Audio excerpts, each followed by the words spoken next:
paddock stand. So try natin siya ngayon. Pinasakyan natin kay Boss Jack. Yun. Kamusta boss? Yun. Tinesting niya yung quality. Bali, isa pa kayo umuwi boss? Sa ano? Rizal. Rizal, Montalban. Yan. Gixxer. Ano ba tong Gixxer? Suzuki, no? Suzuki. Yan. Sinakyan na. Sige, try nyo tumayo boss. Yan, tayo ka. Yun, tinesting na. Tinayuan na.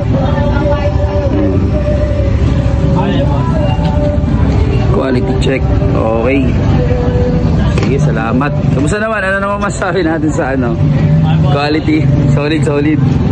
Sige, thank you, thank you. Okay.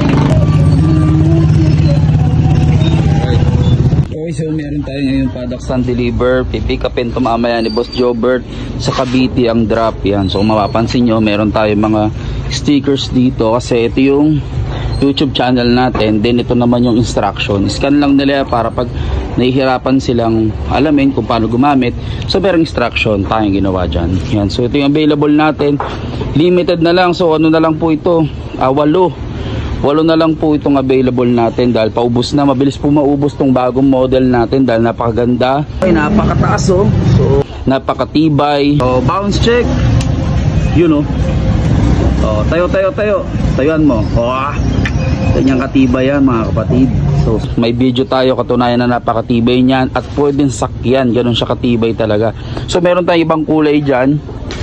At meron tayong black color. So dalawang kulay yan. Available na to para sa mga reseller natin, retailer natin. Yan, pananong-panalo. Hindi mahirap tong ibenta dahil usong-uso ngayon sa mga motor. Mapa 1,200cc man yan or 150cc. Ang presyo nito sa iba naglalaro siya na 1,500 hanggang 1,200 pesos. Pero ngayon ibibigay na lang natin siya ng 999. Yan, valid to until March 29. Pero wag kayong mag-alala kung maubusan kayo, ibibigay naman ito ng mga retailer natin sa inyo ng 1,199 na lang.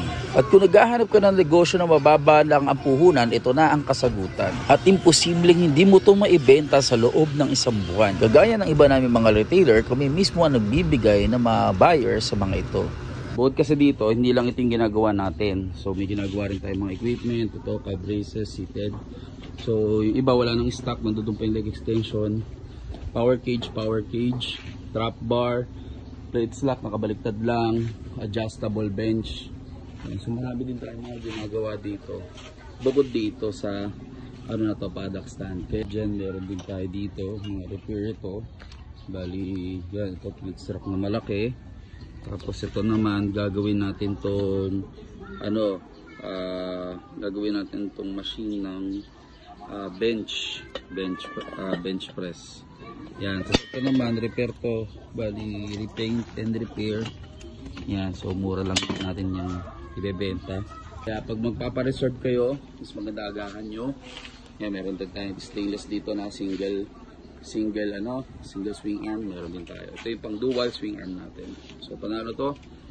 Ito yung mga adapter natin. So adapter natin may rubber, pwede sa swing arm type, pwede rin sa spool type. Tanggalin mo lang yung rubber, spool type na siya. Balik mo lang yung rubber, pwede siya maging swing arm type. Yan. So napaka safe. Okay, thank you.